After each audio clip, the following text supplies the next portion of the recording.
Good morning! Morning. Oh, come on, you guys! Let's have some enthusiasm! Good morning! All right. Today we have a guest. And I wish I could pronounce his name. He's from Japan. He graduated from Cal State Long Beach. Yes. Right? And he's in Bowling Green for a year. And he's required to learn something. So he's thinking about taking some courses from Western. Your name, sir, is? Daisuke Ihara, call me DK. It's easy to pronounce, right? Exactly. Not for us. Yeah. For us, it's more difficult than Miller or Cherry. Welcome, sir. Thank you.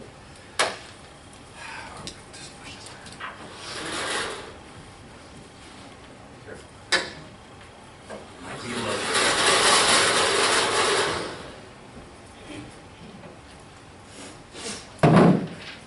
Okay, today, what do you do when somebody says, no, I don't want to, I'm not doing that, you can't make me? What do? You have to have a way of persuading them to do something that you want them to do, but the magic is, has to be some benefit in it for them. There has to be a benefit for them. That's why you have to think. It's not about me, it's about them. Now I've decided I'm going to expand the topics for your presentations. Mr. Hayward, welcome. I'm going to expand the topics for your presentations beyond just the questions I ask here. I think you should have the availability of choosing from that or the learning objectives in every chapter. Right at the beginning of every chapter it says, learning objectives. Now what you're going to find is that these align. So you choose, and a part of your grade will be you choosing the topic that you think that your fellow students will get the most benefit from. So it's not something you're interested in necessarily. Right, Ms. Thomas? It's not about you. It's about them. What topic can I present? And how can I present it in a way that causes them to say, ooh, wow, that was great. And that will determine your grade. Let's get started.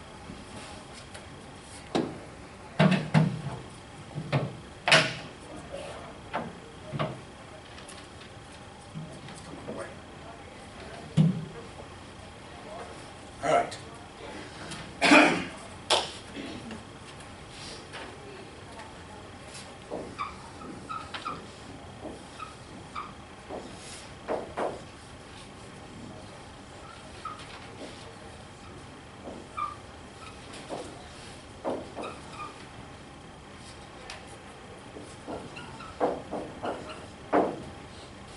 In session 1, we discussed that all entities in nature tend to survive based upon their ability to respond appropriately to a given stimulus.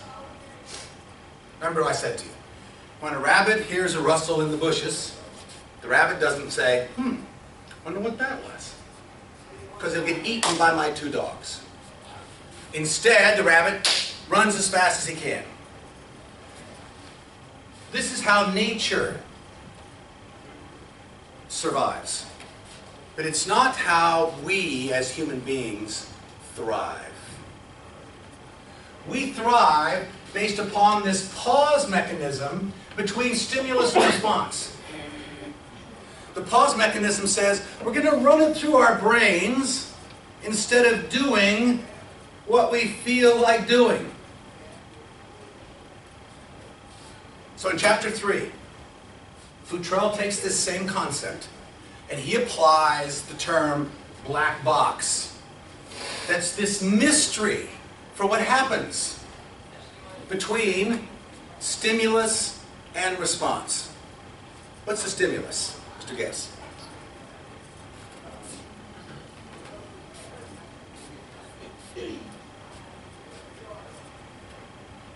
Guess how you grasp something when it comes towards you? What's the stimulus in, as Futrell references it, in sales, in personal selling, in benefit selling?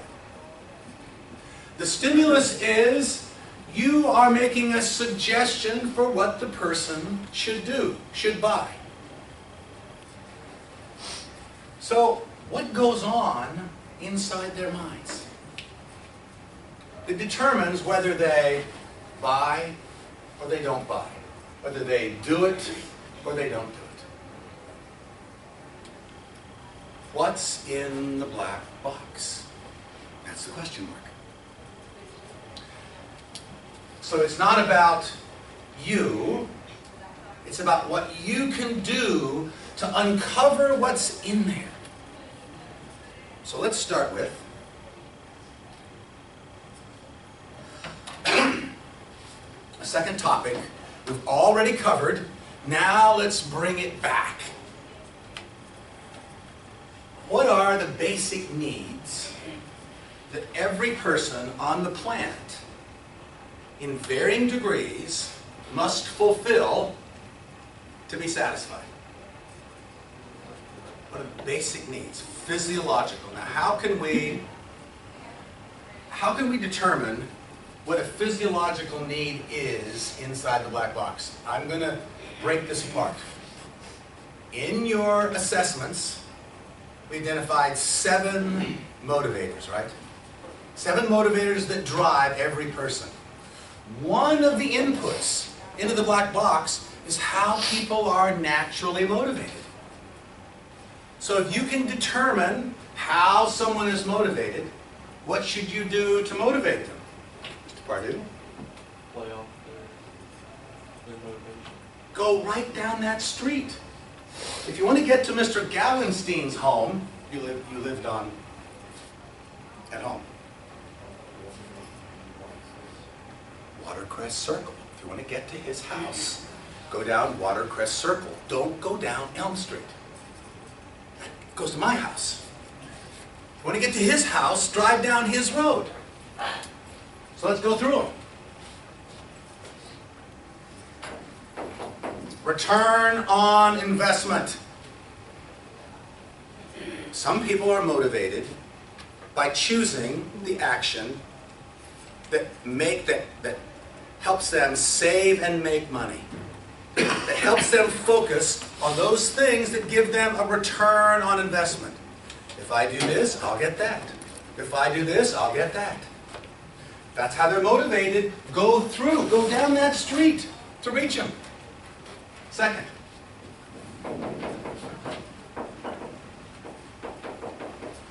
leadership. This is the power drive. People who are driven by power want to be in charge. They want to push themselves. They want to rise to the top. They like being in charge of people.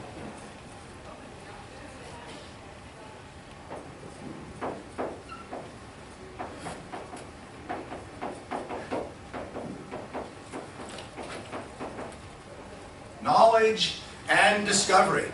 This is the theoretical drive. This is the drive to learn. If you want to motivate someone who wants to learn,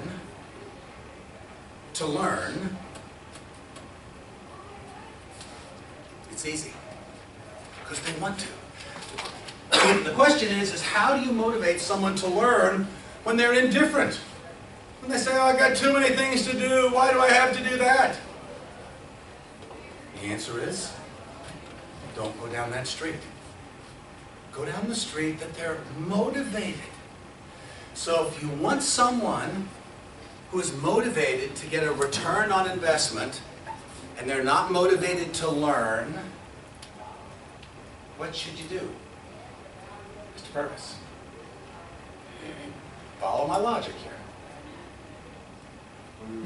No? Mr. Sabo? Find what they're lacking and persuade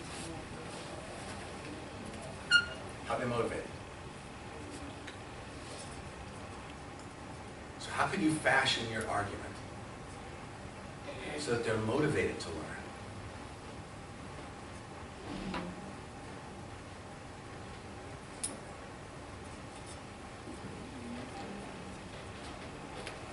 Mr. Holmes? Show them what benefits them. How they're going to get a return on investment. I'd like for you to go through this training program because this will help you make more money. Oh, it will? Yes. Oh, then I'll learn. Or if they're leadership driven, you would say to them, I'd like you to go through this course because this is going to help you get a promotion. Oh, get a promotion? That's what I want. So the means to the end is learning something. Getting this?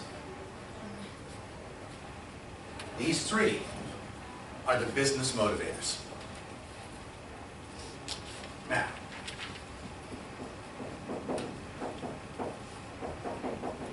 the aesthetic. Remember, every person is motivated by these seven. We just don't know the intensities until we get to know them, until we listen. The more we listen to them, the more we can uncover what motivates them. The aesthetic drive. The aesthetic drive is the drive to see beauty, form. People that have high aesthetics, when they go by a mirror, they do this. Hey, I look pretty good. People with low aesthetics go, who cares? People who are high aesthetics, when I say that, think, you mean someone wouldn't want to look their best? Yeah. How do you go through someone who's a high aesthetic to learn? Mr. Ledford? Ooh, that's a long word. You earned the right to it, sir. Pause. Okay. When you go in for your presentation to persuade them, you dress your best if you know that's something they value. Well, that's one. What else would you do? You might say, if you want to look good in this firm, if you want to look good, instead it goes, yeah, what's that about? Right? Ooh, you got my attention.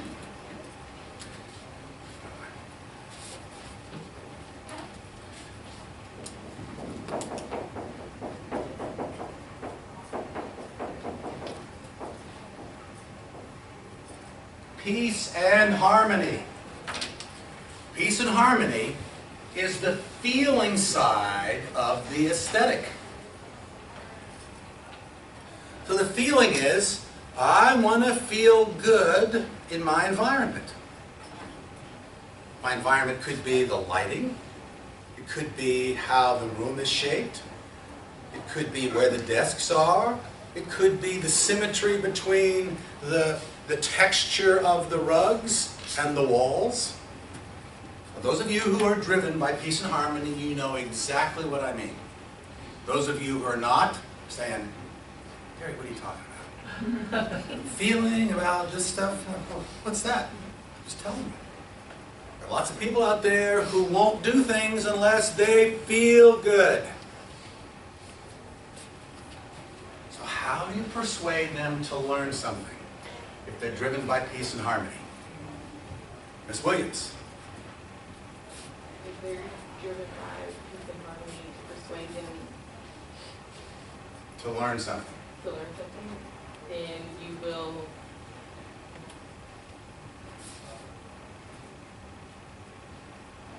play to that. You'll go down that street. How?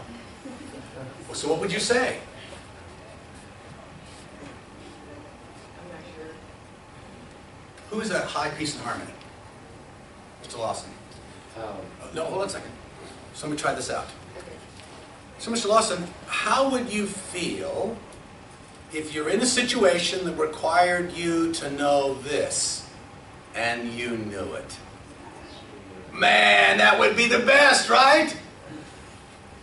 I didn't go down this street, I went down this street. Oh.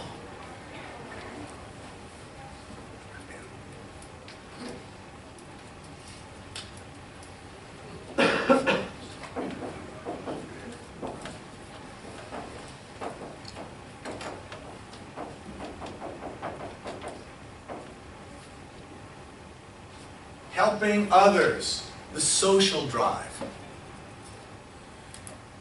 So people who are motivated to help others are driven just by that passion. They love helping other human beings. That's how they're fulfilled. So, Miss Harden, if you're going to go down that street and you want to persuade someone that's driven to help people, how would you get them to take a course? You would motivate them by asking, would you want to participate this that would benefit this? That would benefit Them. them. How'd you like to help people get this? Yeah. If you take this course, then that will give you the knowledge to really be able to help other people. It will. Now, you can't lie. You can't give them that and then they don't get it.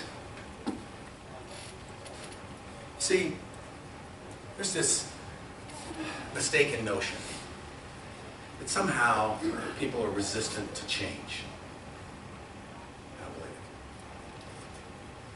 it. People love change. They love new babies. We love new products. You know, we love a sunrise. We love new things. What people hate, now listen, what they hate is the promise of change that's unfulfilled.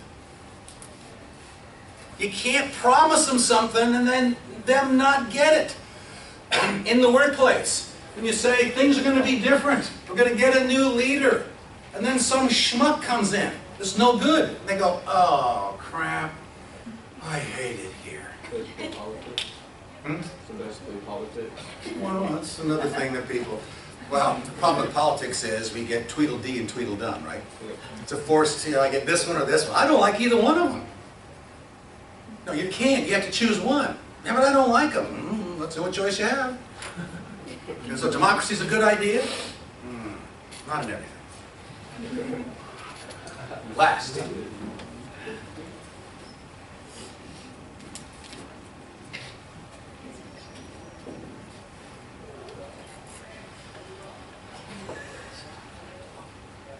The traditional drive or guiding principles.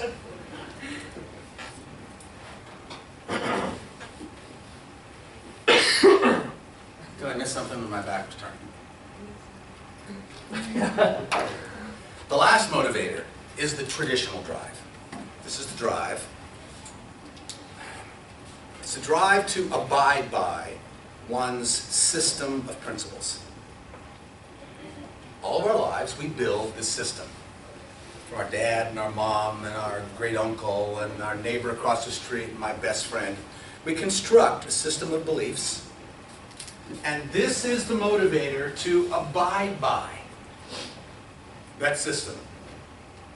So people are driven by this. When they're strong in this, they tend to see life as black-white, right-wrong. If you are not driven by this, you're driven by shades of gray, not black and white. For instance, someone, I'm too long in this. This is a lot of fun, guys. Okay, so someone is driven by this traditional drive. When given an option to change, will say, they'll look at their principles and they'll say, kind of in a moralistic way, yes, no. And they'll stop thinking. People who are low in this see shades of gray. For example, in the workplace, some people will evaluate an employee who didn't tell the truth. The high traditional guiding principles would say, she lied, she should be fired. The low guiding principles will say, whoa, wait, she's been with us for a long time. She's a good worker. I mean, what was the situation? That's the difference between strong, passionate, and indifferent on guiding principles. Now, what's inside the black box? What you have to figure out is how they're motivated. Questions?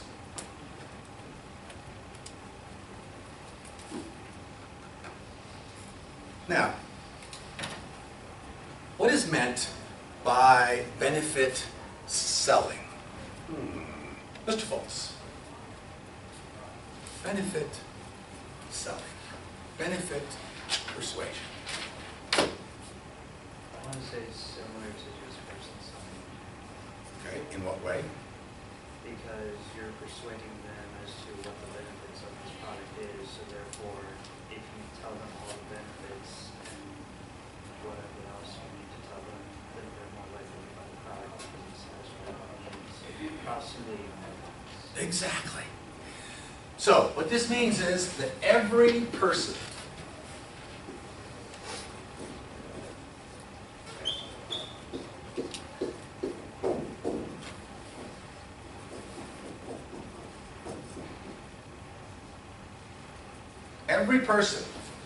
has this radio station where they radiate wherever they go.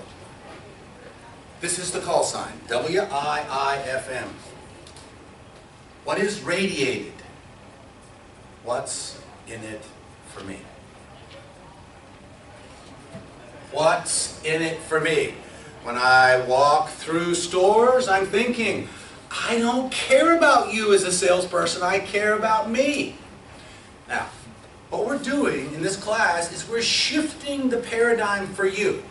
We're getting you to recognize that if you're going to persuade someone, it's not about you, it's about them. But before you came into this class, what was your perspective? Ms. Craddock? It was about me. It was about me, right? So for the rest of the public, they're walking around going, what's in it for me? What's in it for me? What's in it for me? If you don't, if your frequency does not, what's the verb? Frequency does not resonate with WIIFM, it's no wonder. They go, I don't care.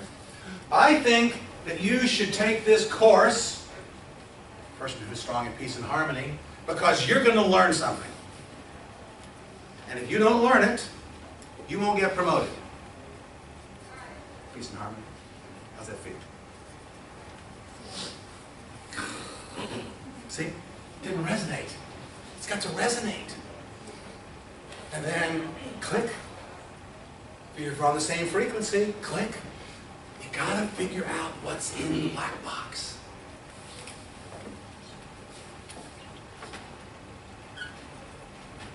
Now,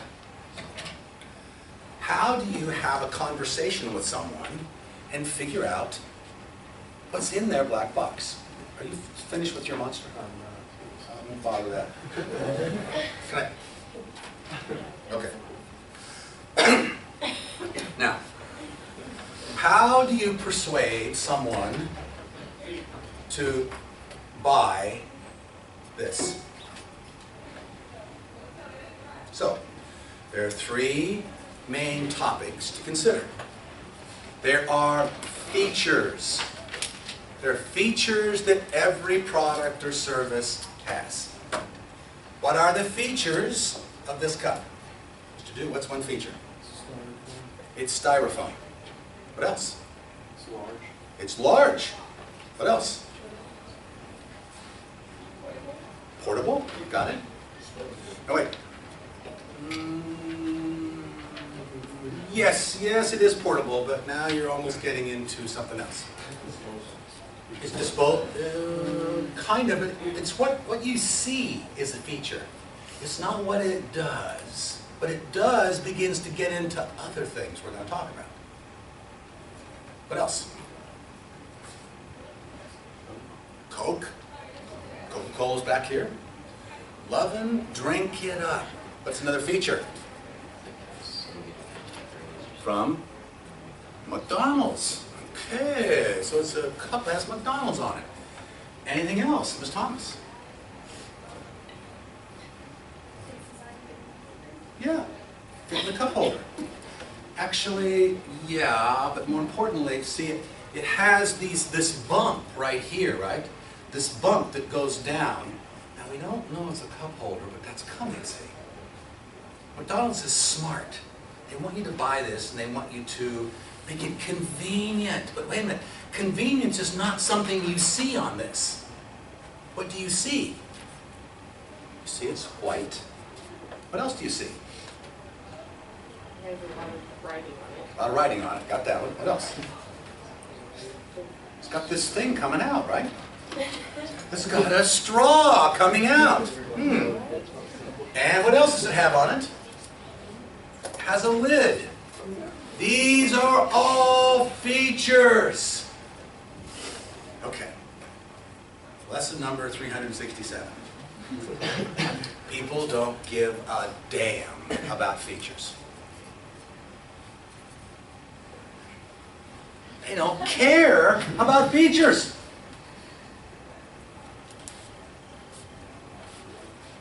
Number 2. Can I borrow this?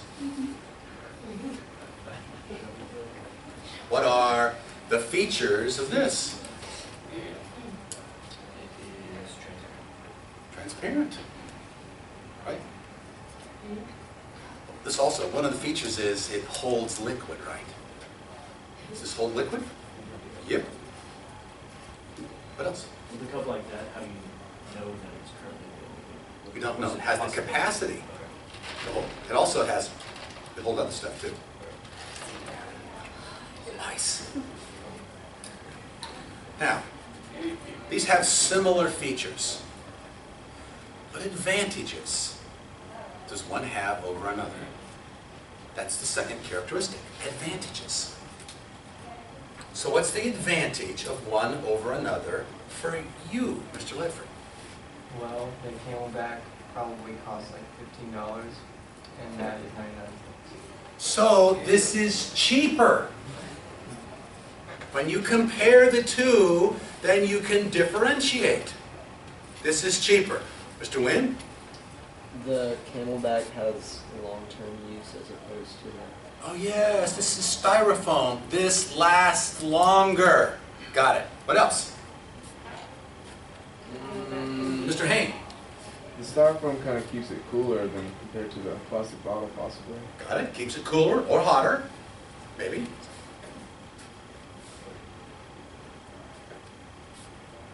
Steve Martin said in a famous movie about a thermos, he said, "It's the most incredible thing ever invented. When you put hot in it, it knows it's hot. And it keeps it hot. When you put something cold, it knows it's cold. Wow!" Steve Martin. Okay. Mr. Hayward.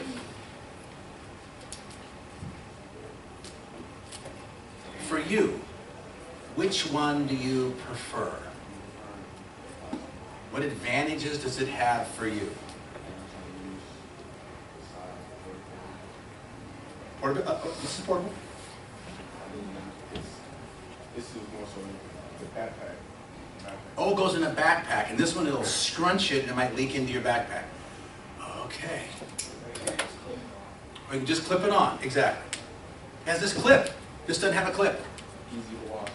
Easy to wash. This will break up. Now, are people interested in advantages? Yes. But what did we learn? Mr. Hayward has different preferences than Mr. Ledford, than you do. This is about advantages. Now, when you hear an advantage, is there any, no, first, when you hear about a feature, this is styrofoam, and you want something to drink, is there any emotion that flows to you? So I'm trying to sell you this cup. Try to sell you this cup, and I say, it's white. It has a straw. It has a lid. It has writing on it. It has this little thing at the bottom. Any emotion? But think, how many salespeople who try to sell you just talk about features? This computer, it has 697,000 meg.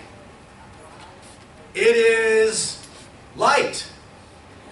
It fires up. No, it turns on. It turns off. It has a color monitor. Any emotion? Sold? Sold! Okay, there's a sucker born every minute. Now, if I compare these, this one versus this one, but I haven't related it to you, is there any emotion? It's just a comparison. All right, now you've got features and advantages. How valuable are they in persuading people? Not very. Please remember this when you're in your first sales job. Because here's what's going to happen. Your sales manager's going to stand up and he's going to say, "This is the best tablet in the world.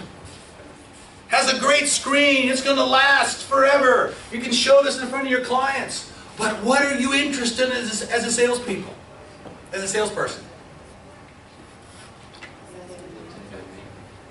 What's that? Make sales! Is that what you said? You want to make sales. You want to persuade. So you have to relate how the features and advantages will help someone achieve the benefit that they want. What's in the black box? So when you are using, when you're trying to sell or persuade someone to anything, it's not about you. It's not about your product. It's not about your service. It's about the benefit to them. And if you fashion your argument that way, their head turns. Questions about this? I know I've confused you, because now you're saying, well, how do I do this? Well, welcome. That's what Pink talked about.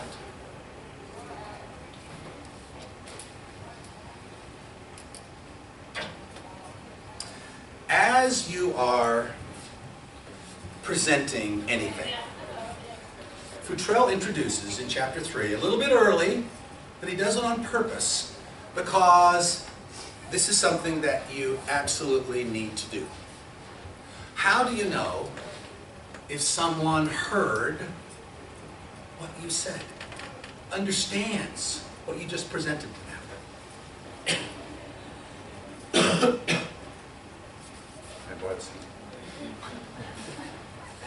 When I talk about this ridge, it's not about the ridge. I would say, we have, if I'm selling this to McDonald's, we have fashioned this cup so that the people who drive through and order a big cup can put it in their cup holder and it won't spill. Because if it spills and it gets on their rug, who do they blame? Them or McDonald's? So I'm here today to help you, help every one of your drive-through customers have satisfactory experiences with the drinks that they buy from you. Have I talked about the cup? No. What am I interested in McDonald's? A satisfying experience. We want them to come back. Therefore, this feature is relevant. So when you have asked, you're trying to fish around in the black box, and you're going to probe, you're going to say, how many complaints do you get from people whose drinks get knocked over in the car. They say, "Ah, no problem, we don't care. This feature, we don't care. Don't talk about it." When you ask the question and they say, "Ooh, well, yeah, just yesterday I noticed when I gave the person the drink, and they put it on the seat next to them, and it flipped over. Oh my God, I had to give them 6,000 napkins." What's in the black box? Uh-oh, I've got a problem that this feature and my cup can solve. Then I would say to them, I would like to help you make sure that the drinks that you sell to your customers don't tip over while they're drinking them. So if you buy this cup that has this feature and they have a cup holder, it'll ensure that the drink won't tip over. Unless they're numbnuts and they don't put it in the cup holder and they put it on the seat anyway. We can't guard against stupidity. So, what you do in the process is once you've explained how the cup will fulfill a need, you ask a question. How does that sound? What do you think about that? Do you think that would solve your problem? Those questions are called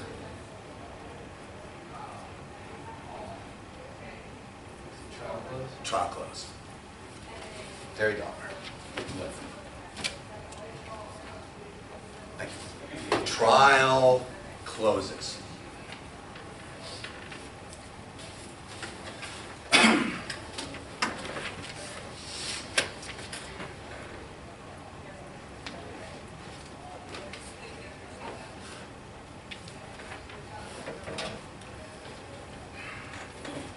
What else is in the black box is how to communicate to people so that they can receive your message.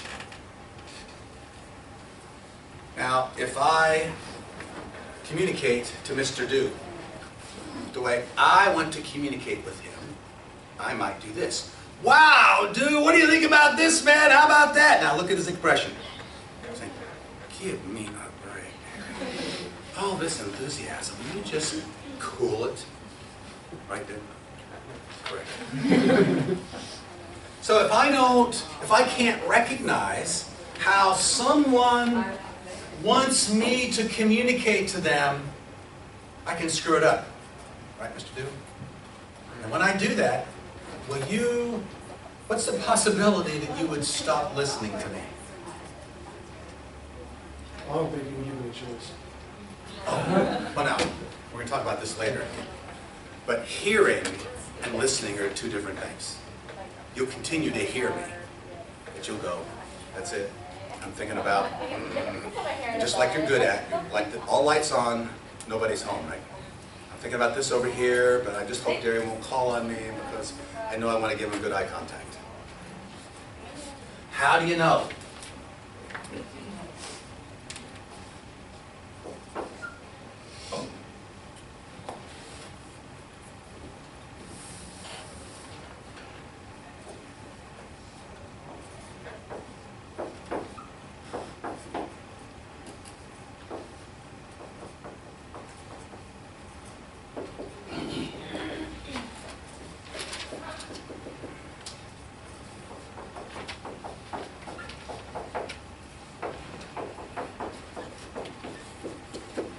This is not a course in handwriting.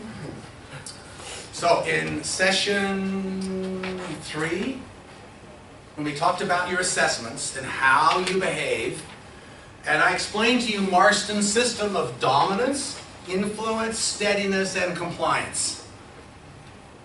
These are the 4 behavioral factors that when you know them and you watch, you can understand how people will behave. So now we're going to take the application of this idea from you, how I behave, to understanding how others behave. So people who are dominant, people who are like to solve problems. They want things done their way. They're short, blunt, to the point. Sometimes they speak in a monotone. They speak intensely, short. These are D's. How do you present your argument to someone who's dominant? Would you do it towards them, like have everything benefit them and show them how it empowers them? And I love it. If you say, I think you should buy that. I don't give a damn about you. What's this about? This is about me. They won't say that, they'll just think it. Say, I'm confident. You're going to love this. Prove it. Okay, show me. That's the D. D's are easy to see because their behavior is active. They actively pursue the accomplishment of tasks. Number 2, influencing. Influencing, high I's, is about dealing with people. High I's like to smile. They want to have fun. They want to be liked. They want to be appreciated. If you smile at them, they'll smile back. Low I's, on the other hand, we proved with Mr. Do. There's a smile. We got a smile out of Do. Low I's don't like all that enthusiasm. They're not persuaded by what you say. Right? Yeah. If you didn't see that, if it's not in the book, he doesn't believe me. He wants to make sure it's true. He wants to test it himself. So this is the problem factor, this is the people factor. Both of these are active, you can see it. As you engage, as you're trying to figure out what's in the black box, if you don't see this and you don't see that, then you infer this has to be strong or this has to be strong. So on the passive side, on tasks, compliant people want to make sure that things are done right. The emotion attached to compliance is worry. And they are risk averse. What's in the black box with them? Can't push. They say, send me the material, they will read it. As long as there are benefits in it for them. And last, steadiness. You can't see this one at all. Because the emotion tied to steadiness is no emotion. You keep it in. So when you don't see any emotion, you can infer that either it's a D with a low I, and then you see the sternness on the face. You don't see that with an S. An S is like this. Or it's the D's and the I's that show the emotion. So this is the application of understanding what you can see in the black box. This is how someone will respond.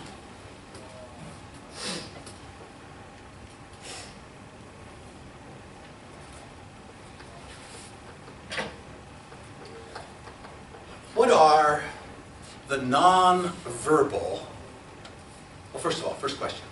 What percentage of communications between one person and another, face-to-face, are non-verbal? 65, I've heard 75, sometimes it's 80. It's massive. Now, Team 2, I want you to listen to this one because this is an important one for you to explain on Monday. First of all, nonverbals, appearance. If your appearance distracts, frankly, if I wear this in a business setting, it's distracting. Because business people don't wear this. So what you want to do is not distract. If you are a male, make sure that you don't have a flashy tie. Make sure you dress to meet the expectations of the person. When you meet their expectations, you don't distract, and they're more apt to listen. When they're distracted, like you were in the first session, you said, what's that thing around Derry's neck?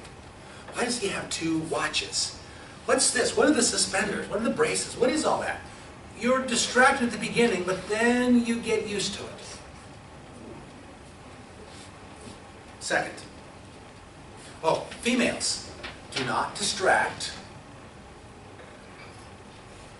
men by showing your female features, by not overdoing it. I thought people didn't give a damn about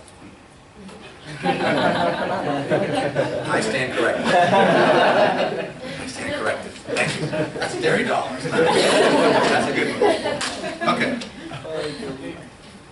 So, because of the biological urge in men, females should not distract them. So be careful. Dress conservatively. If you want them to take you seriously, and you want them to take you to listen to what you're saying, don't distract.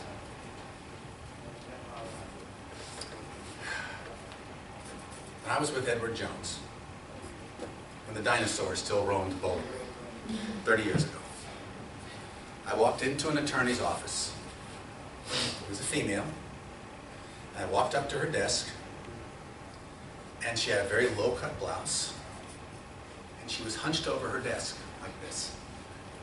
And she looked me in the eye. I didn't take the bait. She dared me. I'm not doing it. You're not going to do this to me. You don't do that because it distracts. Okay. Next, how about your physical presence versus them? So Futrell talks about how to manage how close you should get to someone. So if I'm trying to persuade Miss DeSalvo, and I say, whoa, she goes, no, what are you going to do, kiss me? No! So what happens when you get, see, she reddens up, she's embarrassed, like, what do I do? And she stops listening. You can't get too close. But what happens if I want to make a one-on-one presentation, and she's sitting over there, and I make it from this distance? Feel any emotion? No. So I don't want to get in her personal space, but I want to stay about 3 feet away, and I'm okay.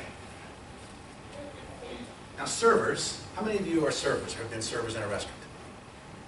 My sister discovered years ago that at the conclusion of a meal, if she could touch her customer in some way, pat him on the back. See, high eyes, you can do that. They kind of like it. But you gotta make sure the gender thing doesn't get in the way. If you're a guy and you put your hand on the female and the guy's right there, you might get in a fight. You have to be careful. You have to use your intelligence on this. If you can figure out how to get personal, she doubled her tips. So if you can get, if someone's smiling and they smile with you, then you can get a little closer. But be careful. Now, what is the appropriate distance when you don't know someone? No closer than 3 feet. But if you know someone, then you can get in that zone, and with high eyes, you can even put your arm around them, and it's okay if they know that you're not going to do anything else. Not with C's. With C's, don't touch them. Right, Mr. Gill? Don't touch them. Don't touch me. Don't do that. If you do, you will distract them.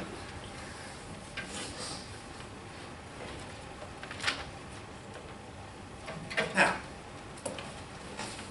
how should you shake hands with someone? In the United States, and maybe in Japan.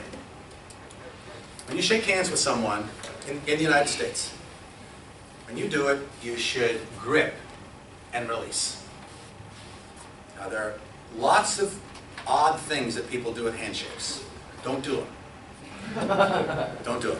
Leonard DeLotus was one of my old friends. We'd go to Rotary, and he'd shake hands, and he'd do this. He'd grip my hand, and he'd go, ah! He was 70 years old. He wanted to show you that he was still stout. So what you have to do with Leonard is you'd shake hands, you'd have to do it, and you'd grab it. I got you, Leonard. Oh, yeah. Well, that was between us. But you don't intimidate, and if you're female, you can't do this. Oh, I don't want to hurt you, young lady. Exactly. So when you have to meet the expectations of the person. Now, if a female has a soft handshake, guys, don't crush them to their knees. That's not in their black box to intimidate them, because they'll stop listening. It's about them. It's not about you. And last, you've got to watch body language. You've got to watch body language. Body language conveys an incredible amount of information. So when someone, let's do sitting.